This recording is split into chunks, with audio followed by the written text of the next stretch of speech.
नाराय हमद।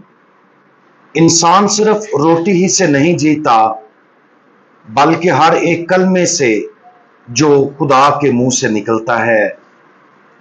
आज हम अंजील मुकद्दस बामुताबिक मुकद्दस मत्ती उसका 13वां बाब और उसकी आयात 31 और 32 पर ध्यान ज्ञान करेंगे।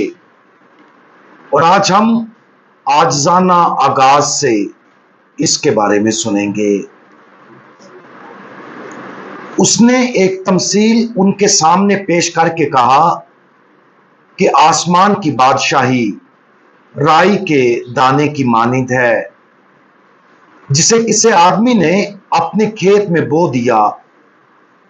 वो सब बीजों से छोटा तो है, लेकिन जब बढ़ जाता है तो सब तरकारियों से बड़ा और ऐसा पौधा हो जाता है कि आसमान के परिंदे आकर उसकी डालियों पर बसेरा करते हैं।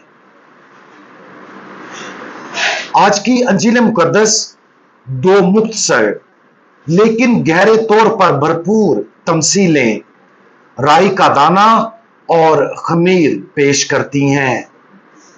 ये दोनों आसमानी बादशाही के राज की अलग अलग जहतों को जाहिर करती हैं। दोनों एक साथ हमारी तवज्जो बादशाही की आजाना शुरुआत और छुपी हुई ताकत की तरफ मबजूल कराती हैं, जो दुनिया में और इंसानी रूह के अंदर खामोशी से लेकिन गैर मुतजलजल तौर पर जाहिर होती हैं। हर तमसील मानी की मुख्तलिफ तहों पर मुश्तमिल है और बाए कलीसिया ने इन सतहों को गहराई से दरियाफ्त किया। राई के दाने की तमसील में बीज को अक्सर खुद मसीह से ताबीर किया जाता है। दुनियावी नुक्ता नजर से राई का दाना बीजों में सबसे छोटे के तौर पर मसीह की जमीनी जिंदगी की पोशीदा और ज़ाहरी अहमियत को वाज़े करता है। वो गुमनामी में दुनिया में दाखिल हुआ, बैतलहम में चरनी में पैदा हुआ, जलाबतनी में मिस्र की तरफ भागा और नासरत के छोटे से गांव में पला बढ़ा। वो अब्दी कलाम जिसके जरिए तमाम चीजें बनी थीं, उसकी अलूहियत और उसकी इंसानियत में आजजानापन था। यहां तक कि जब वो सलीब पर लटका हुआ था, उसकी इलाही अजमत दुनिया की नजरों से पोशीदा थी। फिर भी मोहब्बत का यह बीज गुर्बत और मौत को कबूल करके गुनाह और मौत के बंधनों को तोड़ देता है और क़यामत की फतह को जन्म देता है। अपने जी उठे जलाल में खुदावंद यीशु मसीह पौधों में सबसे बड़ा बन गया और जैसा कि तमसील में बयान किया गया है, आसमान के परिंदे आकर उसकी डालियों पर बसेरा करते हैं। इस तस्वीर को अक्सर कलीसिया यानी कि मसीह का इसरारी बदन, जिसमें जमीन के लोगों को पनाह, परवरिश और अब्दी उम्मीद मिलती है, की इलामत के तौर पर समझा जाता है। राई का दाना हर रूह के अंदर लगाए गए मसीह की भी नुमाइंदगी करता है। जब वो हमारे दिलों की अच्छी जमीन में बोया जाता है तो ईमान, दुआ और सैक्रामेंटों के जरिए वो जड़ पकड़ता और बढ़ता है और हमारी जिंदगियों को अंदर से तब्दील कर देता है।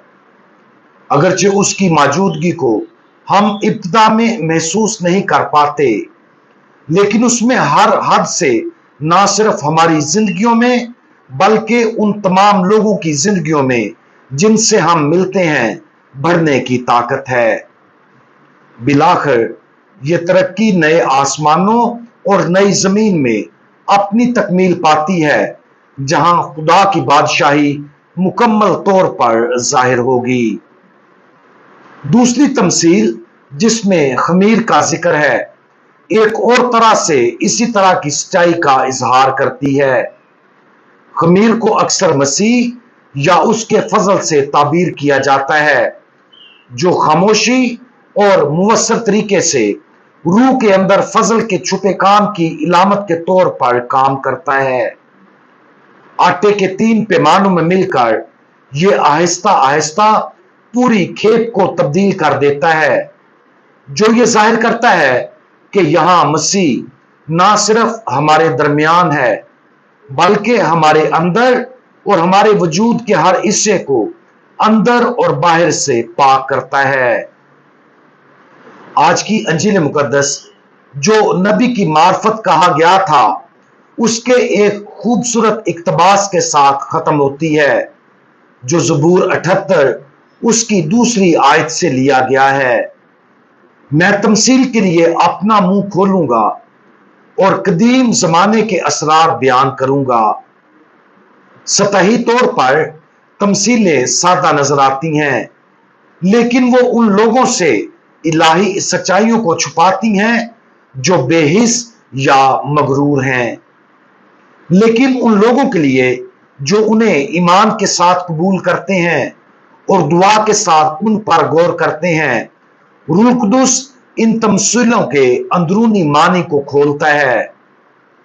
तख्लीक के आगाज से जो कुछ पोशीदा था वो अब जाहिर किया गया है, इस दुनिया की अक्लमंदों और आलमों पर नहीं, बल्कि दिल के आजिजों के लिए।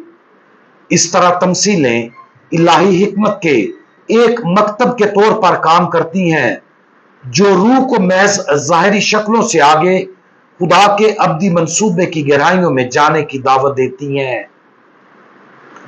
आज उन पोशीदा तरीकों पर गौर करें जिनके जरिए मसीह हमारी जिंदगियों में काम कर रहा है। क्या हम अपने अंदर उसकी पुरस्कून नशोनुमा पर तवज्जो देते हैं? क्या हम दुआ और साक्रामेंटों के जरिए उसकी मौजूदगी के बीज की परवरिश करते हैं? इस बात पर भरोसा करें कि छोटी छोटी शुरुआतों में भी खुदा हम में हमारे जरिए और अपने अजीम जलाल के लिए अपनी बादशाही की तामीर कर रहा है। हम दुआ मांगें। जलाली बादशाह, आप चाहते हैं कि आपकी बादशाही हमारी जिंदगियों में आपके दुखों, मौत और क़यामत के फजल से पैदा हो। खुदावंद हमारे आस पास आए और हमारे रूहों के अंदर फजल का बीज बो दें। आपकी कामिल मर्जी के मुताबिक हमें बदलते हुए इसे जड़ पकड़ने और बढ़ने दें। आप हमारे जरिए जमीन पर अपनी बादशाही को वुसअत दें, ताकि हम आपकी बादशाही की मामूरी को देख सकें। खुदावंद यीशु मसीह, हमारा भरोसा आप पर है। आमीन।